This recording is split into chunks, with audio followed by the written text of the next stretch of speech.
Alright, Bobby Bear, I got all my speed gear equipped and quests ready to turn in so I can get all that extra anima for... Right, and anyway, Bob, are you good? You ready, dude? Yes. Wait, what? What the heck? Ah, you didn't notice. You see, it's because no one likes your voice, so I replaced it in your sleep. You dare. You dare betray our skinship. Doesn't matter, I have plenty of fans, and there's more to love about me. Like what? Like these nuts. Got me again. Hey, it's Soul, and welcome back to Warcraft Weekly, the show that was pretty much completely taken over this week by guides. Guides.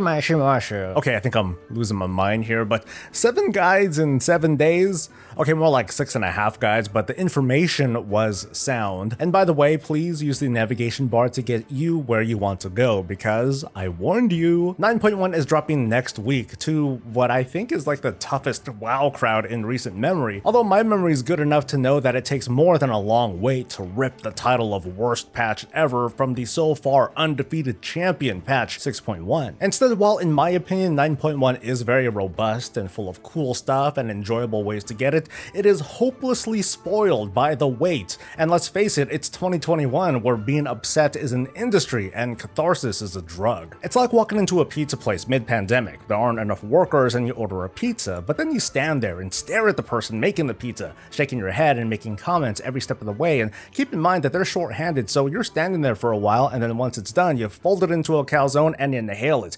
finishing the whole thing while still standing up, and then you tell the pizza guy that that pizza sucks and you walk out. It's just another fun day in gaming. This week was a barrage of information, not just from me, but also from some last-minute changes and, of course, the official patch notes. So today I'm going to give mostly quickfire answers to the most common questions I've been getting throughout the week regarding the patch. But first, one bit of news. Maybe it's minor because I haven't seen much coverage over it, but did you know that the WoW team is looking for an associate game director? I don't know about you, but you don't see this very often. World of Warcraft sports only a small number of game directors. The title itself didn't even exist until Wrath of the Lich King, with Jeff Kaplan as its game director. Tom Chilton took the title next and is credited for Cataclysm, Mists, Warlords, and Legion, although he did pass the reins off to Ian Hazzikostas shortly after Legion's launch. On paper, Ian has been game director for Battle for Azeroth and Shadowlands. Now let's speculate, and this is totally baseless, it's pure headcanon, alright?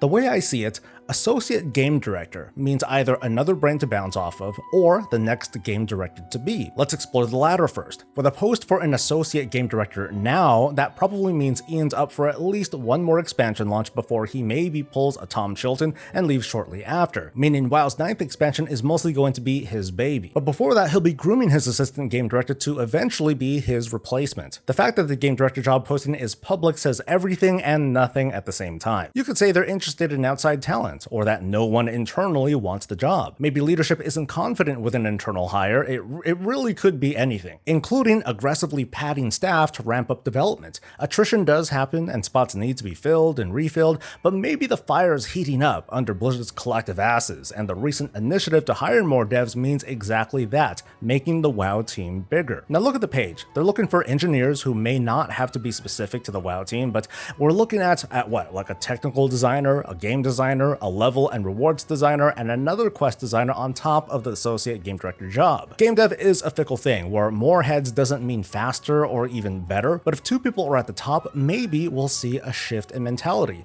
It's not going to be soon, but maybe we'll see something ambitious in the future, like, say it with me now, yeah, player housing. But now I'll turn it over to you folks. What do you think that this means? With that out of the way, let's do a lightning round and answer a bunch of the common questions that I've been seeing in comments and Twitter and so on and so forth. Starting with if the mail notification on the login screen thing is finally working again. The answer to that so far is, yeah, we'll see how long it lasts this time. Do you have to finish the Covenant campaign to access 9.1 content? No, you don't. All you need to do is complete the first few chapters of your Covenant campaign, which means obviously you need to choose a Covenant. For alts, you can use that initial skip of the first few chapters and then you'll be able to start 9.1 content. For newcomers, it's just an introduction into what the Covenants and outdoor content is all about, and then you'll be prompted to return to Oribos to start the new campaign. Does the Maw award anima? Not a whole lot, but yes. Covenant Assault in the Maw award a chest with a very nice chunk of anima inside. There's also a kind of toy and a perk that you can get in Korthia, the new zone, to get additional anima in the Maw. I think the concern behind this question though is how easy or hard is it to fulfill that weekly quest to gather 1,000 anima. At this point, the real difficulty of this quest is going all the way to your sanctum to pick it up. That's because the other weekly quest is no longer to save souls, but to complete this Shaping Fate quest, which involves quite a few activities that's going to get you more than enough anima once you complete it. As a side note, there's more renowned perks, including one that doubles the anima that you get from elite quests, including the world boss, so that alone gets you halfway there. Anima is just gonna rain from the sky in 9.1. Do I need to care about domination shards in PvP? This is more opinion because I don't sim or do serious PvP, but I don't think so. The 9.1 patch notes pointed out that the effects of Shards of Domination are halved in PvP combat. I think you're better off spending your time pushing raiding to get higher gear than to go totally outside of your wheelhouse for a few shards at the cost of versatility. Is Stygia and Soul Ash resetting in 9.1? No. Stygia is still a bit relevant for rewards, but it's hardly going to get you like ahead of the game. Can you trade Soul Ash? Yes, at a rate of 300 of your Soul Ash for 250 that you can trade to your alts. There is a requirement that I neglected to mention earlier. It appears that you need to be able to access layer 9 of Torghast, which means achieving a score of 4 gems on a layer 8. Now, this isn't going to be very difficult at all. You basically need to climb a layer 8 and kill / maim / save everything. If you fall short of that goal or you die too many times, just reset and try again. I've got a guide that'll help you through that, and I'll provide a link to it in the description. Can you socket PvP gear? Well, I presume that socket upgrades are going to follow the same rule as last season, which is sort of me saying that I didn't really do research on this particular question. How does the renown catch-up work?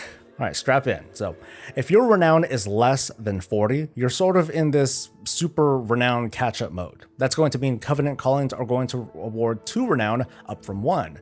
It's all but guaranteed that you'll get renown from PvP and dungeons and boss kills. And if you level through Threads of Fate, those turn-in quests that award renown now award 3 instead. From my testing, you can't pull any weird shenanigans like getting 1 level below the cap and then turning in these +3 renown quests to go above the current weekly cap. Anyway, once you do get past renown 40 but you're below the current cap, then you're back to the normal levels of catch-up just like in 9.0 and 9.05. How are conduits obtained in 9.1? Now, if you have conduits that are below an item level of 226, you may find upgrades that'll get you to that off rares and treasures in Korthia. I didn't test this against Covenant Callings, but I'm going to speculate that they'll come from those too. And conduits as world quest rewards will continue to show up until you have conduits in the 200 range or so. As for new conduits, that is to break past that 226 barrier, there are 2 sources. One is from a rep vendor in Korthia, and you're going to need exalted rep, so kind of like Venari, consider this as a late stage farming activity.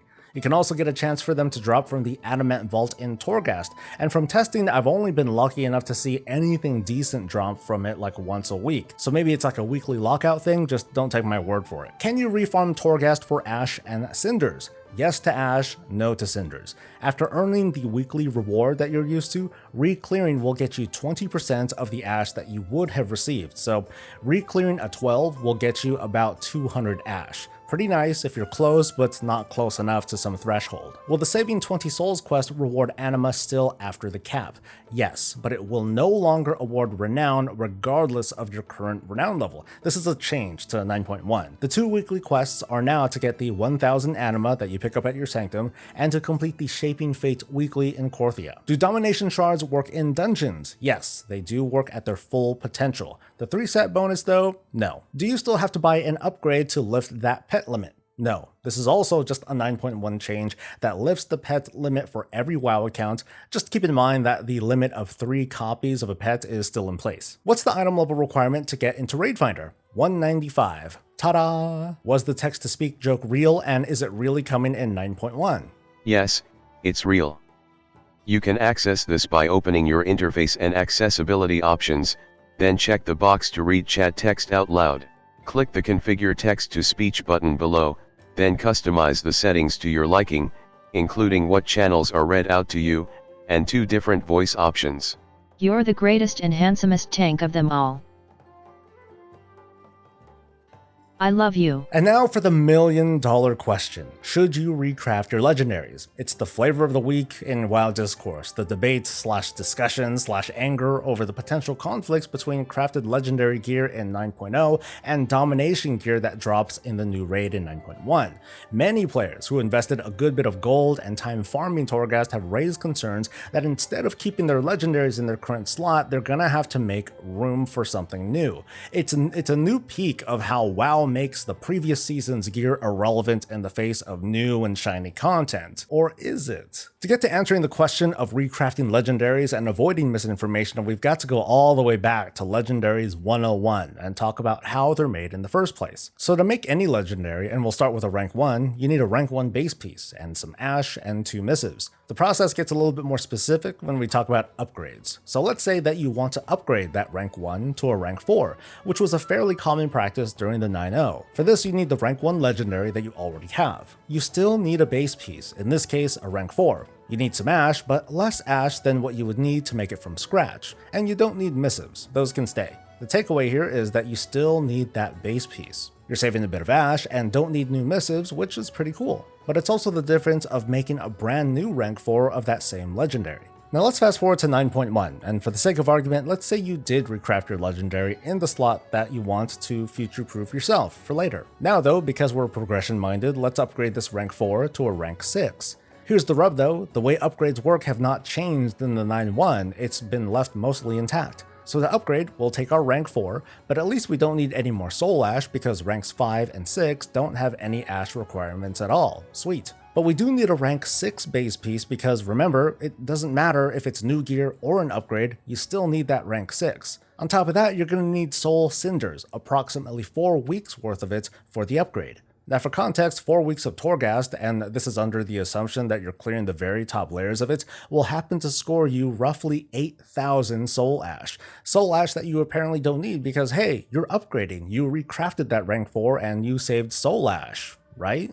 Or maybe, just maybe, depending on your circumstances, you did not have to recraft that legendary at all, and you could have saved yourself tens of thousands of gold. Here are the takeaways so far. If and when you're going for those higher ranked legendaries, your behavior is going to be the exact same. It doesn't matter if you're upgrading a rank 4 or making it from scratch. This is the same upgrading method as 9.0. This process is nothing new. Speaking broadly, the way farming soul cinders works makes soul ash an expendable and nearly irrelevant currency that you might as well use to make a legendary collection for the lulz, or pawn this ash off to alts. So the question of whether you should recraft your legendaries is sort of a trick question because in the end, you're doing the same work just with a slightly different goal in mind. The more accurate question is if instead of making a rank 4 now, can you put up with a few weeks to go straight to a rank 5 or 6? And by the way, a side tip, just go for a 6. That's just 1 more week's worth of farming and you'll save a ton of gold in the long run, trust me.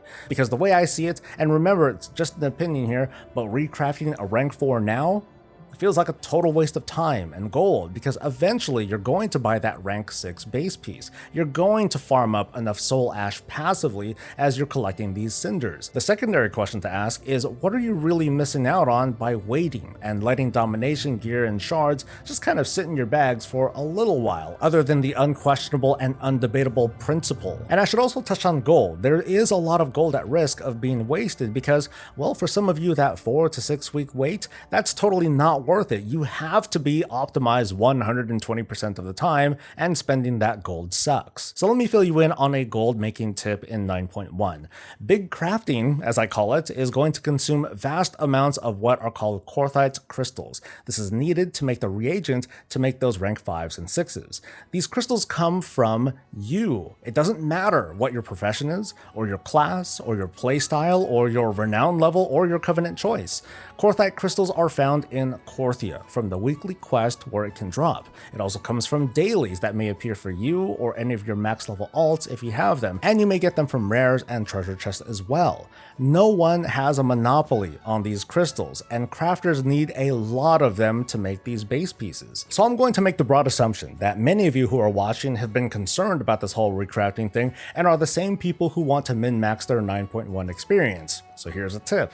As soon as you get those crystals, sell it for as much as you can to get back whatever you might have spent on recrafting your legendary, assuming that you've done so. Now this can change, but at the moment crafters need 40 of these things just to make one base piece, so prices are going to be crazy early on. As always, every realm is different, but I'm going to hedge my bets on there being a massive redistribution of wealth as players sell these overpriced crystals to crafters, and then crafters sell these overpriced base pieces to whales. And by the time that you've farmed enough cinders to make your own legendary, you can probably buy a rank 6 base item for less than what you sold all your crystals for. So should you recraft your legendaries, or can you put up with waiting to craft a rank 6 instead? It's really up to you. And I hope that I armed you with enough facts and perspective to make an informed decision. I do want to point out the obvious critique to Blizzard though. Upgrading these legendaries should not feel like it's almost exactly as much work as making it from scratch.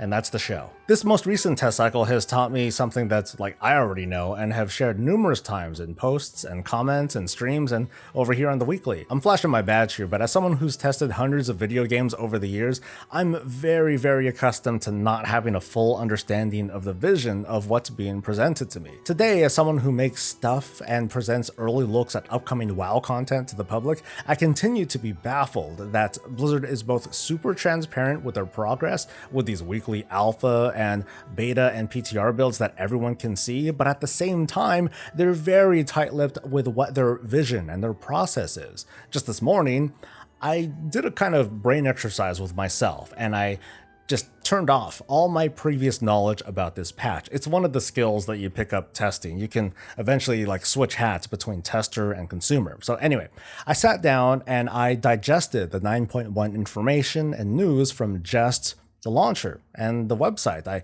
checked out the survival guide from there too, and side comment, Lore has a bit more like in his voice this time around. It's very alpha. But anyway, I just looked at the blog posts from the website and I thought to myself, whoa, these are like some really cool screenshots, and Torghast feels like more of a roguelite with that new talent doohickey, and maybe I'll start seriously throwing in my alts for fun. And I'm a little intimidated by the Mythic Plus score, but I think it's cool that if anyone in the group improves their rating on a run, then everyone gets some bonus valor. That's kind of neat.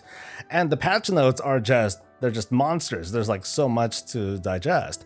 But I came away from this Blizzard crafted presentation feeling pretty excited, or at least I know the player in me would feel excited, because now I get to, dive in and mess with all this new stuff, and my conduits are gonna get better somehow, and there's all these cosmetics and a zone to pillage and plunder, and I don't really understand the ins and outs of what's going on, and boy, it's been a really long wait, but I'm eager to find out how to do all this stuff once I dive in. Now that's the facade. That's what's presented to those players who are like slammed with all this information this week to digest days before the patch. And then they're shoved into this craziness with okay, well, even for you folks, I don't want to spoil too much, but it's a lot of stuff. That's not you or me though, who have pretty intimate foreknowledge of what's about to happen. There are a lot of you folks who are glued to the latest post from Wowhead or the most recent upload from that one dude who paid for the Final Fantasy XIV skip. WoW and the Blizzard team is unique with its bravery and brazenness with showing us the fruits of their development process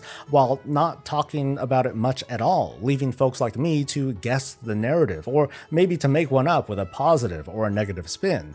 That threatens to spill over to players who don't want to be spoiled, and it creates a natural divide within the community that's already fragmented between its numerous preferences and playstyles. It's thanks to this transparency that an unshakable distrust is built between the developers and WoW's harsher and vocal critics. I've said numerous times that I wouldn't mind if Blizzard just did away with the PTR and public streaming and data mining of unreleased content, or at the very least limit testing strictly to the mechanics with class balance and leave all the fun stuff like features, the world, and story to just to be a surprise. And after saying that, I've read numerous times from commenters that'll never happen because we can't trust Blizzard to make decisions on their own because we see the missteps and we give our input, and oftentimes we see that fixed, which might give us that moment of satisfaction, but at the same time, it just reinforces that distrust. We'll never know if a certain change that happened was one that they would have done on their own, thanks to this transparency and this distrust.